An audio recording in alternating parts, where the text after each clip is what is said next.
In Milwaukee, homelessness and addiction do not exist in isolation. They collide.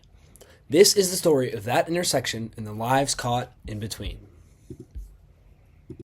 In this segment, we're joined by Rachel Grady, a licensed therapist with over 10 years of experience working in addiction treatment.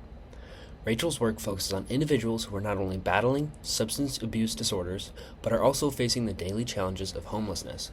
Through her frontline experience, she has seen firsthand how deeply addiction, trauma, and housing instability are intertwined, and how often the system fails to protect the people who need it most. Today, Rachel shares her perspective on what's really going on in the streets of Milwaukee, and what we all need to understand if real change is going to happen.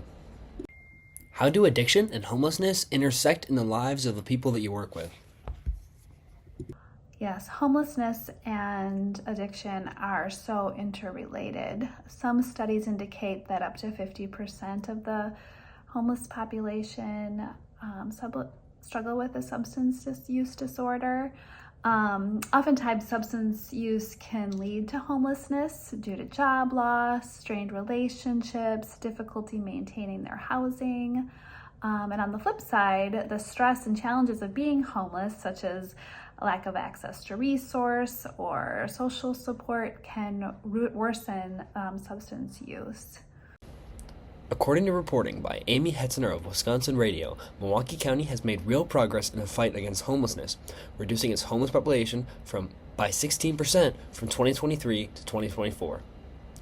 Much of the success is thanks to shift in approach, known as the Housing First model. Unlike traditional methods, Housing First prioritizes people getting into stable housing before requiring them to meet conditions like sobriety or employment. The idea is simple. Once a person has a roof over their head, they are in far better position to tackle other challenges they may be facing, like addiction, mental health issues, or joblessness. But there's a catch. Rising housing costs in Milwaukee threaten to undercut this process. Now more than ever, collaboration between city officials and nonprofit organizations is crucial. If they can continue their work together, there's hope that Milwaukee can not only maintain these gains, but build on them.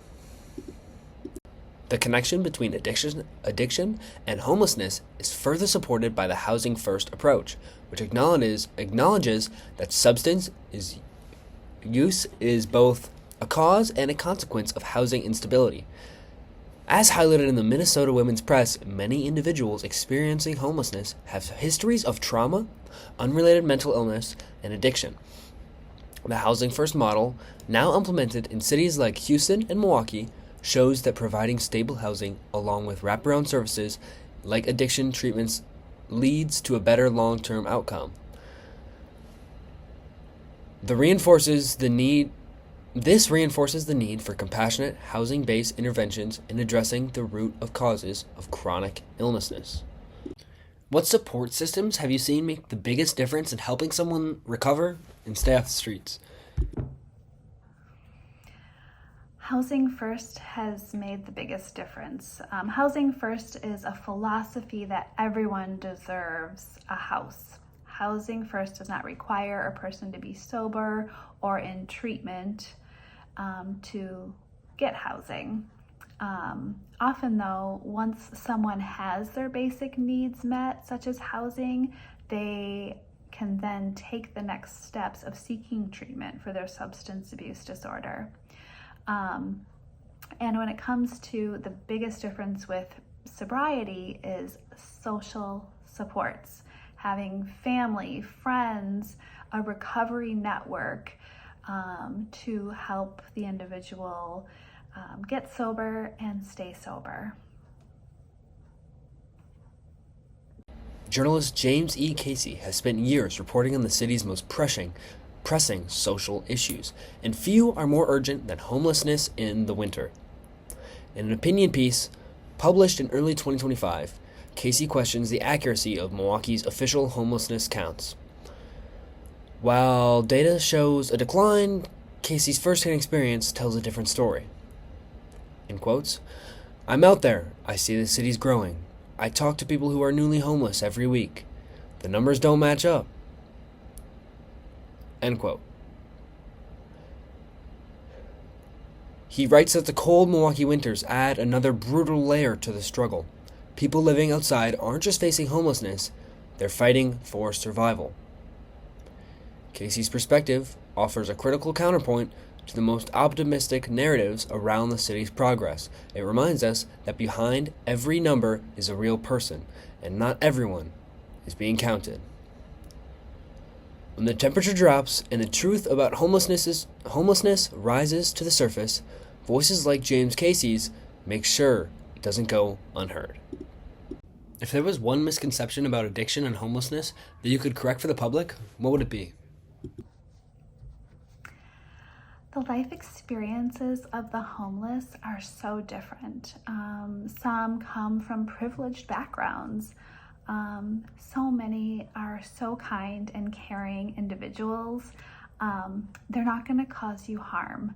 I think that oftentimes people are scared or judge, but they are so often the sweetest people.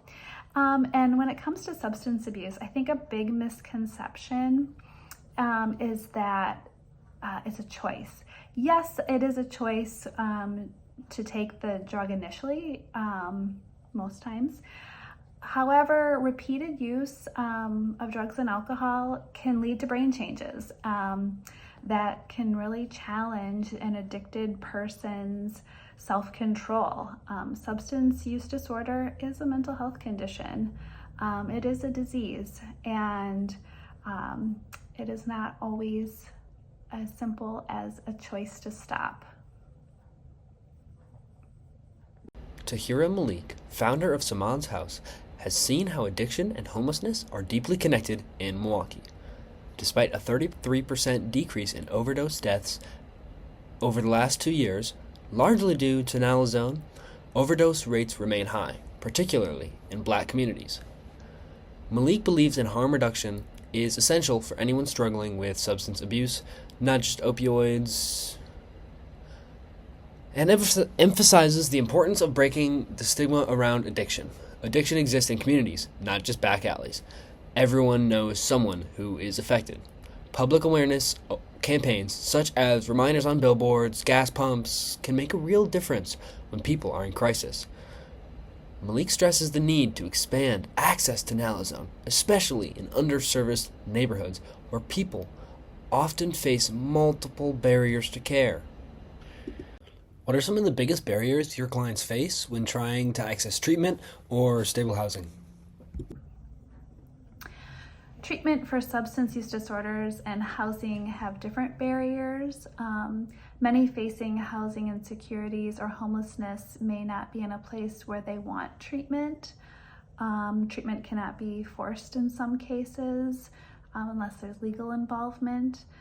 But even if somebody does want treatment, there's still a lot of barriers. There's sometimes lack of insurance or inadequate funds to afford it, lack of transportation, difficulty making or receiving information, which can prevent follow through and to get follow through on appointments to get them the necessary help that they need.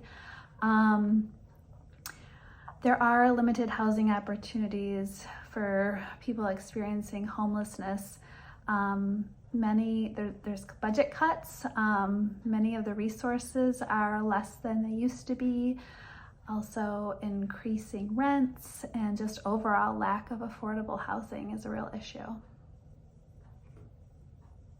In your experience, how does trauma, especially early or repeated trauma, contribute to addiction and housing instability? Homelessness and substance use are connected to trauma in a number of ways. Trauma in childhood, specifically complex PTSD, is often a precursor to substance use as a way to self-medicate or cope with the symptoms that the trauma has left them with. Symptoms such as difficulty with self-regulation, a distorted sense of self, cognitive and behavioral issues, as well as other physical symptoms. Then, on top of that, the substance use can lead to poor rental, credit and employment histories, making it even harder for trauma survivors and individuals with substance abuse disorders to qualify for housing in the first place. The intersection of homelessness and addiction isn't just a place, it's a crisis with human faces. Milwaukee's story is one of many, but change begins when we choose to see, listen, and to act.